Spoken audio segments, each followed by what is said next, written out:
morning and welcome back to Lovin Dubai show. And as always, we're bringing you the top and most trending news in the UAE. And our top story for today is Dubai residents must now clear traffic fines to renew residence visas. And UAE has recorded over 32,000 visa violations in the first half of 2025. And UAE tops global safety rankings in 2025. A lot of UAE residents are using ChatGPT as their unofficial therapist. And later on the show, we're going to be joined by Danielle. She's the record-breaking climber who defied the odds. Her story is a true story of resilience. So it's really interesting. You have to tune in to watch. Yes, and in today's rapid weather report, it's mostly sunny with temperatures ranging from 34 to 38 degrees Celsius. Let's move on to our top story of the day. Oh yeah, it's an interesting one. It just came in. It was breaking news yesterday. So Dubai residents must now clear traffic fines to renew their residency visas. So you now can't renew, cancel, or transfer your visa if you have an unpaid traffic fine or any traffic fines. So any parking tickets you ignored might actually delay your visa process. The GDRFA's Director General, Lieutenant General Mohammed he told Gulf News that the move is not meant to burden residents but to encourage respect for the law. So he also mentioned that if fines are hefty, you can pay in installments. So if you've been putting off those payments, now it's time to sort it out before your visa hits roadblock. Yeah. I think this is what they're trying to do. For example, like a while back, we had discounts on traffic fines if you pay within the first 30 days. What they're trying to do is like, they don't want people to postpone it till the end because this is what we tend to do. We postpone it till the end when we have to renew our cars. Exactly. And it's just holding up and it's super high. And I was normally the type of person who would pay it up front and pay it on time. But I was always hoping that by national holiday, they would announce like some sort of discount. So that's why I always used to keep it. But I guess there's no reason to keep it now. No reason to keep it. I think it's better to just, because, come on, like, you know, it's so hard to avoid fines nowadays. Exactly. Like it's either parking fines or, by being a little bit more cautious, you can avoid fines. That's true. But what they're really trying to do is like just be on top of it. You have installment options. You don't have to pay it fully. You just because a lot of people can accumulate thousands. That's that's surprising in itself. Like I don't think I've ever accumulated in the thousands. Ever, like, but this happens in the end, and then but it does happen, yeah. But now, can't renew, can't cancel, can't really do anything for your residency visa unless you pay all of your traffic fines. Unless you pay all of the traffic fines. But you know, and usually, by the way, I think we get discounts on fines in Sharjah and Abu Dhabi, but it's so I always rare wait in Dubai. for Dubai for news like that in so Dubai. Rare. But like, it's so rare. Yeah, I don't think I've ever written it in the news anytime recently. No, because. It's been years. I don't think I've written it any time recently. No, there hasn't been any in Dubai. But the other Emirates. But I do have one fine in RAK, so I mean... You have a fine in RAK? I do. Speeding. What did you do in RAK? Speeding. Really? It was a very thin road, and it didn't even look like a... Anyway, it was a very thin road, and I didn't see any speed signs. So I didn't know what the speed was, but I also How can you get a fine in RAK, I know, by the way? Right? Like, they have such high speed. And the highway is 120. I also forgot where 140 actually, sorry. I just forgot. Like, I don't know, I guess I assumed, I'm like, oh, I'm on vacation now. So you think you can speed and you're above the law or something? I know, right? It was a horrible mistake, and it was very expensive too. I'm very upset about that. And then the other one is parking fine in Dubai. If you had looked at my texts, you would see I had already put the code, but I just didn't press send. The code was there. Oh God, I would be so annoyed. I was so annoyed. So instead of paying 4 dirhams, I would be so upset. Instead of paying 4 dirhams, I paid 150. Oh my God, those I don't know why I always miss them. Like I always forget. I would pay the first hour, and although they give us notifications, by the way, they give us reminders. They always give us reminders, but I always forget. I don't know why. Story of my life. There are 2 things that I always get fines for. Speeding? No, not speeding. Oh, good job. Speeding. Because I always forget. Like I need to get proper reminders. I think parking fines because I forget to renew it, and Salik. I mean, okay.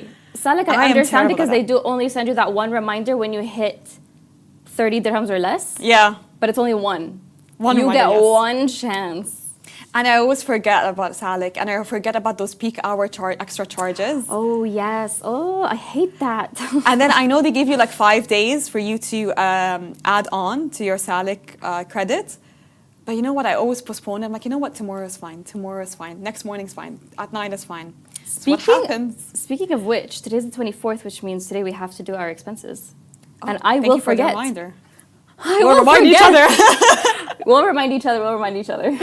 Let's move on to our next story. It's also a visa story, but it's a different quotation for it. So UAE has recorded over 32,000 visa violators in the first half of 2025. So the UAE has intensified its effort to maintain order and uphold residency laws, apprehending over 32,000 visa violators in the first half of 2025 alone. So according to the Federal Authority for Identity, Citizenship, Customs and Port Security, 70% of these individuals have already been deported, while others have been detained and referred to competent legal authorities for further action. These figures reflect the outcome of nationwide inspection campaigns aimed at identifying and addressing residency and labor violations. The ICP stated that enforcement teams are conducting daily raids and inspections across all Emirates, working round the clock to reduce violations and ensure a lawful, secure, and dignified life for all those who live and work in the country.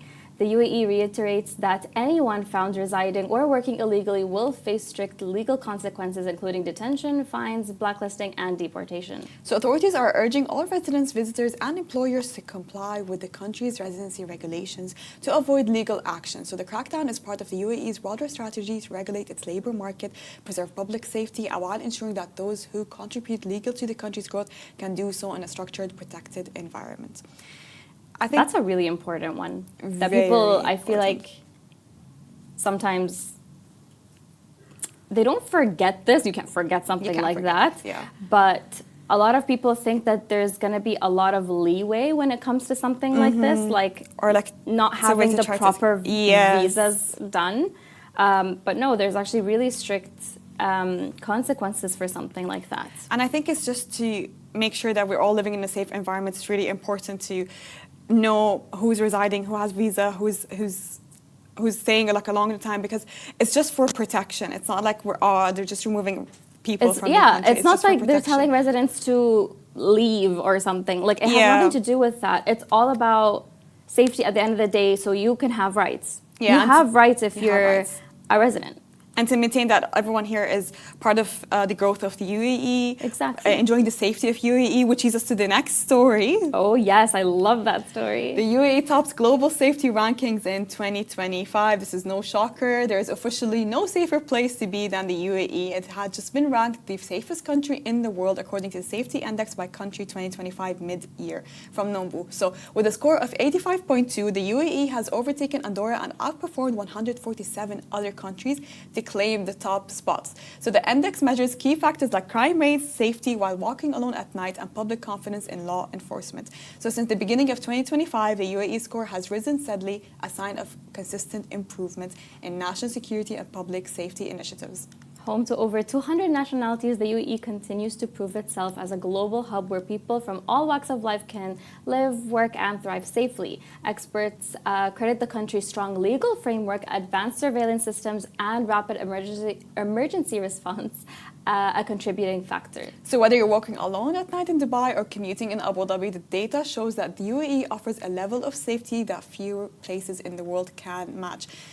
See, all the stories that we cover about the drugs. Oh, yeah.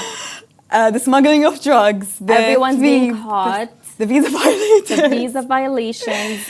You won't get away with it. The crimes. First of all.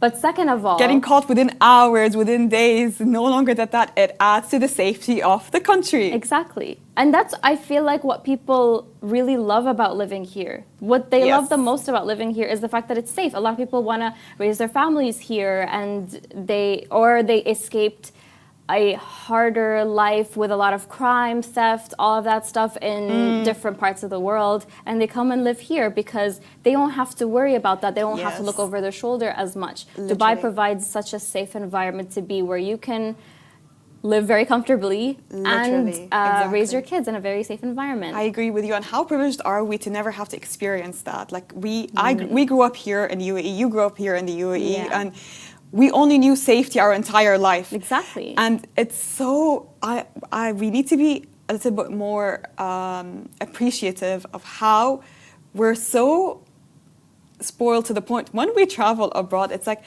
I am not really used to the idea of having to be aware of my surroundings. Exactly. Or like I have to make sure my bag is in front of me or it's closed. Exactly. Or I can't put it in the table to reserve my table. You know, this is how we do at coffee shops. We put our bags or our phones to preserve our table. Yeah, you can't do that everywhere. You can't do else. that anywhere.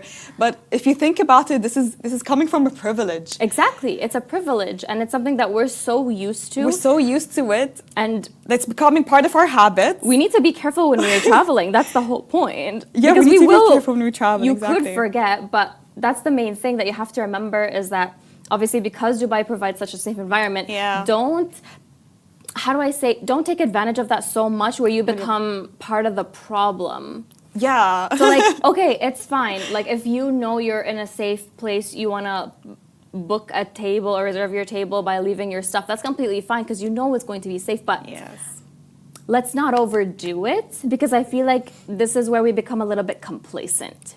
I think it was just, we're too used to it. We're so used to it because nothing happens. Like I've left my table, I've left my bag so many times at a table and nothing happened. And you know, last weekend what I did, okay? I didn't notice. I did not notice. Oh. I was visiting a friend. I kept my car door open. Not locked, you know, the actual door? The actual door was physically open. Physically opened. For a whole hour. Whole hour. I've heard of a lot of stories like this. Went down, found the car right there. Nothing was stolen. Everything was there, okay? But the car door was physically full open, inviting anyone to come in. Hi, please come in. Please come in. It was like that for a whole hour. I think nothing happened. My heart would drop. I was so shocked when I first saw my car like that. I know, you'd be like, who did that? Did someone open my door? Me. But I remember I was just carrying things out, okay, and then just left the car door open. I don't know how do you do that? But you know, deep down inside, I knew nothing was going to happen. You know, when I walked towards my car, I knew nothing was going to happen. Like I knew I wasn't going to be missing anything. It's just, and this is basically confirms my point. It just proves the point that I just made. We're so used to the safety that we're so spoiled that we're used to being so not really aware of what we're doing or like leaving the doors open and not locking the doors or leaving our bags. I know I can't do that in my home country, unfortunately. 100% I can't do that in my home country. But you know, we live here, so. But what a lot of people do internationally and in the UAE is that they use ChatGPT for therapy. Oh yeah. Ooh. So that's our next story actually. So based on a poll and videos on your For You page, it turns out that a lot of UAE residents have been opening up to ChatGPT. Whether it's work stress, relationship trauma, or a full-on existential crisis, people are turning to AI as their unofficial therapist. And from what they're posting on social media, they're actually loving it. Why? Because it's free for now. It's always there. Don't jinx it. Don't jinx it. It's totally judgment-free and pretty decent at helping you untangle your thoughts. From should I text him back? To why am I like this? It's becoming that 3 a.m. bestie who just gets it. But let's be real. It's not a replacement for actual therapy. It can't read your emotions or vibes, and it definitely won't give you a hug after a tough conversation. Still, for a lot of UAE users, it's helping in the moment. And honestly, who hadn't had a deep chat with their AI bestie lately? I think everybody. I think, listen, honestly, ChatGPT, very helpful in giving... I've seen you use it. I've seen you, Akash, and Warid, our other colleagues, sitting somewhere. The CEO came and filmed you, and he said you guys were having a therapy session with ChatGPT. What was that about? Listen, can I just say something? And why was I invited? What was happening? Maybe I don't even want to have like a private conversation with ChatGPT. I mean, you can. Private therapy session with ChatGPT. Why not? In the office. You can do that. It's fine. You can ask ChatGPT for a lot of things, by the way, okay? Listen, I use it a lot for advice. And I use ChatGPT a lot for, like, for example, sometimes I just want to word dump. And I don't want to burden anyone with it. And sometimes you just feel embarrassed, you know? Like, I don't want to come to a person and tell them how I'm feeling when I feel like it's super embarrassing or it's super stupid. But if you do it with ChatGPT, you don't feel judged. Obviously. And what ChatGPT I love is like ChatGPT always supports you. It's always there for you. It understands always you. there for you. It's always like, Masa, they're there. They're there. It's fine. And then the ChatGPT will say, your feelings are valid. Oh, yeah. You're validated. It starts with such a good line. Yeah. It reminds you that actually your feelings matter, what you're feeling matters, and what you're going through matters. And Yeah, but this is where the danger comes, though. ChatGPT will never tell you if you're doing something wrong. Does it not? No. So it will always agree with you. It will give you what you want to hear. But if you think about it, you just keep continuing to use it, okay? It will just give you what you want to hear. And sometimes will not give you like a critical advice or like coming from emotional advice. It's like, you're doing this right. This is what you're supposed to do. But once I put in something, I'm like, you know what? I feel like this person should have acted this way. And ChatGPT went like, no, you're not. You're not supposed to expect this from a person. And you know what I did? I shut the app. You were like, how dare you How tell dare me you I'm tell wrong? me? How dare you tell me? What do you mean? But yeah, it goes to show. I mean, maybe you can rely on it and you can ask it a lot of questions. I mean, I sure do. I ask it a lot of questions, but I don't ever go to it as a form of therapy. You know, ChatGPT I believe in real therapy. ChatGPT told me to unfollow some people, actually. Interesting. Yeah. So if you need help, if you need help with something and you don't have anyone to talk to, maybe at that moment, maybe it's not so bad. It's not so bad. But I think the official advice here would be, not that I'm a doctor or anything, but the official advice here would be to get proper therapy. Get proper help if you need it, and definitely reach out to official help if you do need it as well. And, you know, there are other things that you can use ChatGPT for, not just for therapy. You know, you can ask ChatGPT for styling advice, fashion advice. I didn't think about that. Hair dyeing Recipes as well. You can tell it what you have in your pantry. You know, I pasted like 2 pictures of myself, like black hair or blonde hair, and I asked ChatGPT, which one should I go? Should I go back to black hair? Should I say blonde? What should I do? And ChatGPT gave me the answer. What did it say? It said like ChatGPT said you look good in both, but if you're going for this look, stay with this. If you're going for that look, stay with that. Interesting. Yeah. Okay, so it didn't really choose for you, but it was kind of like both great. Yeah. Good job. Like if you want to be perceived like that, go for black. Yeah, if you want to look like a certain way, go for blonde. I like that, though. And you know what? Thank you, ChatGPT. You helped me a lot. You helped me a lot. Hair choices and Hair more. choices. I love that for us. We're going to be joined by Danielleleon after this very short break. She's going to be talking about her story of resilience, how she went to become the record-breaking mountain climber. So don't go anywhere. We're just going to go on a very short break, and we're going to have her in the studio. She's going to be talking about her story.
Welcome back to Lovin Dubai show. Today's guest is Danielleleon. Today, she is a definition of resilience after a life-threatening fall in 2015 left her with shattered bones and doctors saying she would never walk again. She defied the odds, undergoing 14 surgeries and 2 years of rehab. She didn't just walk again, she climbed. And now a Guinness World Record holder and the fastest woman to the summit, the Volcano 7 summits. She scaled over 38 mountains worldwide, including the Mount Everest. Welcome to the show. Thank you so much for having me. Wow. There's a lot to digest, I think, today, but I think let's start from the beginning. Yes. Okay, let's go back to a little bit before climbing and all of that. So what kind of girl would you say you were growing up in Australia? Were you always chasing the adventure, or did that come later on? No, I think that came later on, but I was definitely, you guys have met Australians, we're a little bit adventurous anyway. So I was always really outdoorsy, always swimming in the ocean, like rock climbing and surfing. And so, yeah, I think it's in here. And before the mountain climbing and everything, what did life look for you? What were you dreaming of? Wow, I don't really know, because my life has been shaped really by my accidents so much.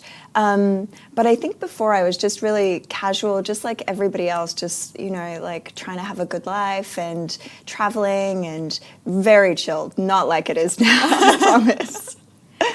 What first drew you into climbing and that world of adventure? Was it a particular moment, or did it just sort of honestly, gradually? I feel like it just creeped in. Like one day I was, well, particularly after my accident, I was just trying to find a way to get better, and I needed to get better at walking, so I started walking. And it was just a little bit of a calling, I think. I was just drawn to start like walking some really baby easy mountains. And the first mountain I climbed was Mount Kosciuszko in Australia, and it's probably the smallest mountain in the world. It's so little, but when I got to the top, I just felt amazing. I felt really like energized and inspired, and I was like, oh my God, I can do this. That means I can climb more. And then they just got bigger and bigger and bigger until Everest. So the accident happened in 2015. Can you tell us what happened exactly? Yeah, so I was on an outdoor rock climbing wall, and unfortunately I wasn't harnessed. And as I was climbing up, I got to the very top. I put my arms over the ledge and looked out into the horizon. And then as I started to come down, I lost grip of the peg and then just plummeted. It was maybe about 10 to 14 meters, and then I landed on the gravel, like sand, gravel, earth. And yeah, then my life changed completely after that. Oh my God. Do you remember it? I was awake the whole time. Oh my God. Yeah. It's really intense. But really interestingly, I know it sounds very morbid, being awake whilst your whole body is broken underneath you. But I was surprisingly very calm. I just remember listening to the beating of my heart, and I just felt like I was hypnotized by it. So I was listening to the beating of my heart, and everybody around me was panicking, going crazy, because my right foot was actually completely out of my body. So it was intense, but I was really calm, just breathing, and I knew that something was really wrong because I could see blood all around me, but yeah, it was... God gave you strength that day. Yeah. I think we all have that strength inside us when things go really, really wrong. We have the strength and the resilience to like realize the state that we're in, and then just to like pull all our resources together to get through it. Did this happen back home? No, it happened here, yeah. And I was really fortunate that when the ambulance came to collect me, they took me straight to Rashid Hospital. Obviously, I wasn't in a position to talk to the ambulance people. No, what hospital are you going to take me to? Yeah. So I just ended up there, and I didn't realize that they were one of the best trauma hospitals around. And yeah, they obviously saved my life and reconstructed me. And yeah, I had a lot of surgeries. 14, reconstruct both my feet, my pelvis, my spine, my pubic bone. Yeah. How would you describe the recovery process like? Very long, very long, and hard, really hard. But I think, again, like I was saying to you, when things really go wrong, I think that we all have the resources within us to get through it. It's never easy, but I think that's life, right? I don't think any of us are spared from the suffering that comes with living, whether it's in one way or another. Was there any moment during the rehab period that you felt like, I'm exhausted going through this, I just want this to be over, I'm so tired of this? Or were you always kind of, no, I can pull through, I can pull through? Oh no, I was the total opposite. Every day I was like, I can't do this. Every day I would wake up and I would think, oh my gosh, like just looking at the state that I was in, I couldn't even sit up. I couldn't like go to the bathroom. I couldn't have a shower. I needed 5 nurses to turn me over and just to change my nappies. Like it's crazy. Every day I would wake up and I'd think, oh my gosh, I can't do this. But what's really interesting is that I think everything comes in these really baby steps. You get over one little thing and then you get over the next little thing and the next little thing. And if I look at the whole thing, I have no idea how I did that. But if I look at like all the minute, like the micro aspects of it, I can do that. Like I can sit up today. I can like let the nurses change my nappies. I can like eat. So the little things. It's very morbid, I know. No worries. I was like, what helped you be motivated to wake up in the morning to say like, I can do this, I can recover, I can go back to how I used to be? What gave you that push? I think, to be really honest with you, at the very beginning, I did not have that within me, but all the people around me were there, like my family, my friends. Like, I'm really lucky. I had some very beautiful friends that were there every day. And so when I gave up, they were like, no, let's go. So I didn't really have the opportunity to fully give up because there were always people around that were supporting that process and saying, no, like you can't give up. And yeah, it's so important to have such a supportive system around you. Like it really helps with tough times. You've gone from being told you would never walk again, right? To climbing some of the highest peaks on earth. So how do you feel about that, such a turn of events? It's really strange because, like I said before, it just creeps up on you. So I was just doing one mountain, and then when I finished that, I felt so good that it was like the next mountain, and then the next mountain, and then the next mountain. And then before I knew it, I was like, oh my God, I'm climbing Everest? What? Wow. But there was definitely a turning point. I think not last year, yeah, it would have been last year. So I had climbed the volcanic 7 summits, and at that point I still thought that, oh no, I'm not a mountaineer, I can't do all of this stuff. And then last year I climbed Denali, which was one of the highest mountains in North America. And it's meant to be a really hard mountain, supposedly harder than Everest. And when I climbed it and I finished it and I got to the summit, I thought to myself, oh, maybe I'm not as bad as I think. Like, maybe I can do this. And I think that was the real turning point in me actually believing in myself, because prior to that, I didn't really believe in myself. I was just like, oh, I'm going to go climb the next thing. And in the back of my mind, I always thought that I would fail at everything, and that was okay because I was still recovering. So it was okay to totally fail at everything. But then after this mountain, I was like, oh no, I didn't fail. Oh, I must be better than I think. So that was a real kind of turning point. So after experiencing an accident like this, a lot of people say that you would have a bit of trauma and you would try to avoid climbing mountains ever again. How would you describe the first feeling of climbing your first mountain after fully recovering from the accident? Were you scared, or were you feeling hopeful? Or what made you go like, I can finish this, I can climb this mountain? It's a really good question. At the very beginning, there was definitely a lot of trauma. Like I would go to a balcony and I would have heart palpitations and I'd start sweating and like my body would be shaking just by standing close to a balcony. And at the very, very beginning, I would just breathe through that. So I would talk to myself, this sounds crazy, Caroline, you're okay, just, you're not gonna fall, just breathe, the balcony's safe, there's walls, it's a building, those types of silly things. And the more that I did that, the more the fear dissipated. So eventually I was standing on a balcony and I wasn't afraid anymore. And the same thing happened with the mountains. At the beginning I was afraid all the time. But it kind of came twofold. Like there was a lot of fear, but then when I got to the summit I felt great and felt exhilarated and alive again after feeling dead for so long. So it was a double-edged sword. I knew that there was all this fear and ickiness to walk through, but at the end it was like a pot of gold. So I would talk myself through all the fear until I got to this place where I felt amazing again.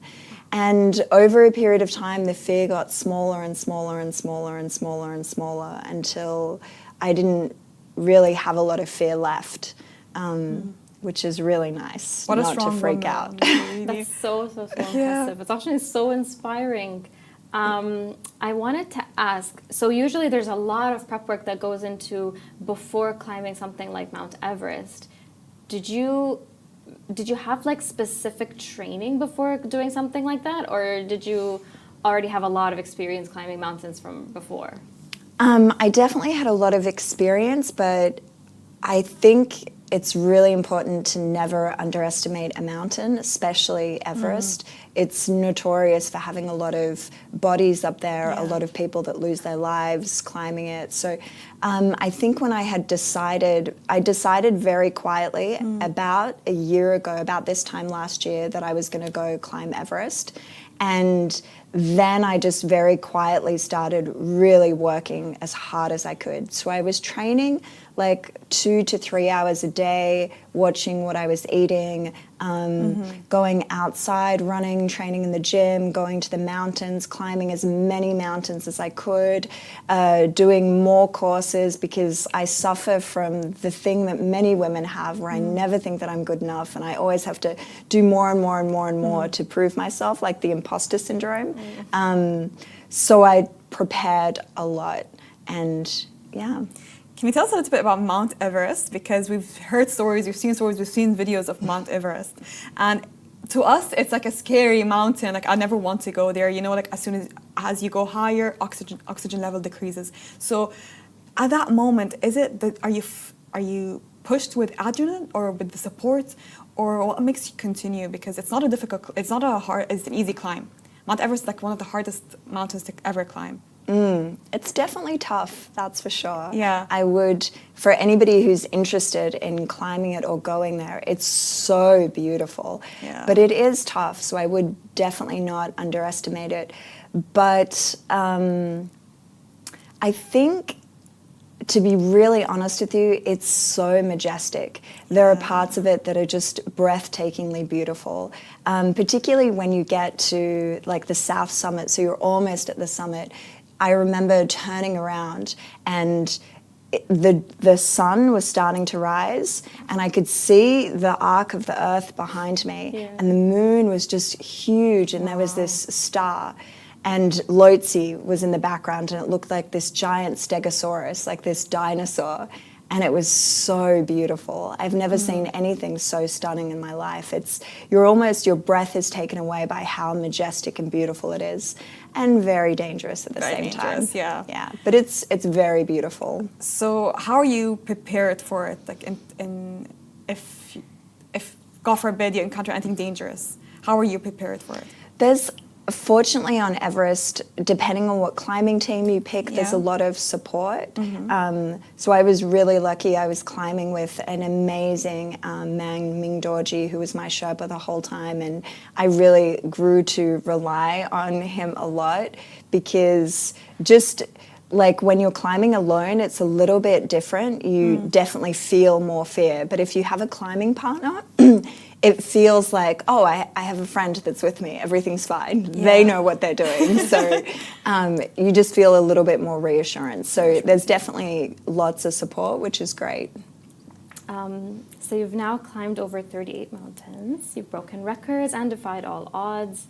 Would you say the reason why you climb, is it for the rush, the healing? Is it something deeper? I think initially, to be honest, it was just really something deeper. I don't know if people have experienced this, but it's almost like there's a really quiet voice inside you that wants more, and that wants something different and wants more out of your own life. And when I started to listen to that voice, I ended up here, climbing. And I think as long as I continue to listen to the quiet voice inside me, it's going to steer me in the right direction.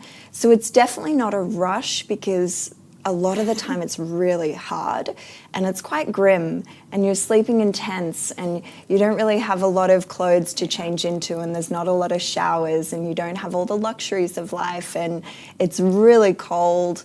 So it's definitely type 2 fun, but I wouldn't even call it fun half the time. It's like very grim. But there is just something that drew me to it, and the more I listened to myself, the more I ended up climbing more and more and more and more. And I think that's perhaps something that's that I'd love to impart on other people, is to just listen to what you want from your own life and start to follow that. Because I think when we're really authentic with ourselves, the universe kind of opens all the doors to make your wildest dreams a reality. Because it's within you. It's that calling that's steering you in that direction. So it really makes you test yourself and test your abilities, like how far can you go. And with climbing all the mountains, what did you discover about yourself that you never knew before? I think I realized that I'm quite strong. Yeah. That's what I really realized, without sounding full of myself, but No, with all the deep. stories, like you can never say you sound full of Never. yourself, never. Thank you. Yeah, that's what I really discovered. And that I think when my will is there, then I can really do anything. And actually, I think that applies to most people as well. There has to be this sense of alignment, and this is what's really beautiful about what I do, and hopefully other people can learn from that too, is that when your heart wants to go somewhere and your will wants to go somewhere and your mind wants to, you can achieve anything that you really want. And I've been really fortunate enough to, obviously very tragically and in a very hard way, learn that lesson for myself, that I learned what I really wanted to do with my life. That was, my heart was calling me there. And then when my will and my mind came along, I learned how to walk. I started climbing mountains, and then obviously Everest. Everest, the hardest climb. Exactly. We want to know what's next for you. Do you have any specific goals that you want to reach now? Yeah, do you know what was really interesting? Something that I saw on Everest that really kind of changed how I saw the mountains was the amount of rubbish that was up there. I took some videos and posted them on my Instagram because it really was so shocking to me. I had this idea that I was going into this pristine environment and it was so beautiful. And when I got there, some of the camps were full of trash. And it was just so sad because the mountains are so beautiful. And then, especially walking into Camp 2, I took this video of all the trash. There was broken tents, oxygen bottles, there was pans and pots and rubbish and rubbish and rubbish and rubbish, like hundreds and kilos of rubbish. Even up on Camp 4, which is 8,000 meters, so now you're in the death zone, there was hundreds of oxygen cylinders, trash everywhere. And I think it really disturbed me a little bit. And so I think probably my next project would be to try and clean some of that up and to give back and leave the environment a lot cleaner than when I saw it. And if people want to reach you, how can they find you? On social media, so Instagram, my handle's caroline.d.leon. Caroline, thank you so much for sharing your story this morning. You really turned something traumatic into something super positive. You gave us that push, like we should never doubt ourselves. Thank you, Farah Makhlouf, for joining me on the show. And this brings us to the end of the Lovin Dubai show. Thank you so much for tuning in. We go live every weekday at 8:30 a.m. So come watch us. Bye-bye. Bye.